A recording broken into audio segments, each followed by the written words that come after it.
महानगरपालिका निवडणुकीदरम्यान मनसे विद्यार्थी सेना अध्यक्ष बाळासाहेब सरवदे यांच्या खून प्रकरणी त्यांच्या कुटुंबियांना मुख्यमंत्री फडणवीस यांना निवेदन देण्यास पोलिसांनी परवानगी नाकारल्याचा प्रकार घडलाय।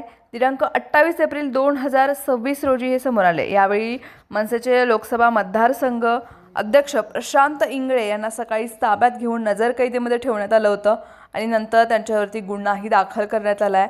रविवार पेठ जोशी गल्ली येथे प्रचारादरम्यान दिनांक 2 जानेवारी 2026 रोजी बाळासाहेब सरवदे वय वर्ष 34 यांचा खून झाला होता। या प्रकरणी जेल रोड पोलीस ठाण्यात शालन शिंदे यांच्यासह 15 जणांविरुद्ध गुन्हा दाखल करण्यात आलाय।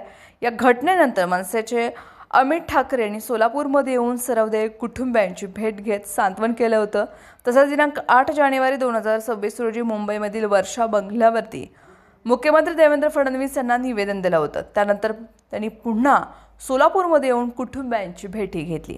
मंगळवारी मुख्यमंत्री फडणवीस हे सोलापूर दौऱ्यावरती असताना सरवदे कुटुंबियांनी न्याय मागणीचं निवेदन देण्यासाठी पोलिसांकडे परवानगी मागितली होती। मात्र निमांचं कारण देत पोलिसांची त्यांनी भेट नाकारली पोलिसांनी आणि हे निवेदन अमित ठाकरे यांच्या लेटर हेडवरून तयार करण्यात आलं होतं। त्यामुळं बाळासाहेब सरवदे यांच्या दोन्ही मुलींच्या भविष्याची जबाबदारी शासनाने घ्यावी, आरोपींना कठोर शिक्षा व्हावी, तसेच निवडणुकीमधील वाद हे हिंसक होऊ नयेत यासाठी आचारसंहितेची कडक अंमलबजावणी करावी अशी मागणी करण्यात आली होती। ही लढाई सत्तेची नसून न्यायाची आहे असंही निवेदनामध्ये नमूद केलं।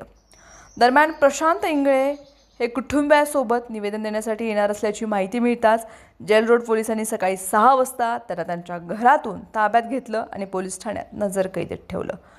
मुख्यमंत्री देवेंद्र फडणवीस यांचं विमान दुपारी निघून गेल्यानंतर सायंकाळी त्यांची सुटका करण्यात आली। मात्र सायंकाळी 5:15 पुन्हा त्यांना पोलीस ठाण्यामध्ये बोलवून जुनं भादवी कलम 107 आणि नवीन कलम 126 अंतर्गत गुन्हा दाखल करण्यात आला आणि रात्री 8च्या सुमारास त्यांना पोलीस आयुक्तालयामध्ये नेऊन पोलीस उपायुक्त विजय कबाडे यांच्यासमोर हजर करण्यात आलं, जिथे समज देऊन त्यांची मुक्तताही करण्यात आली आहे।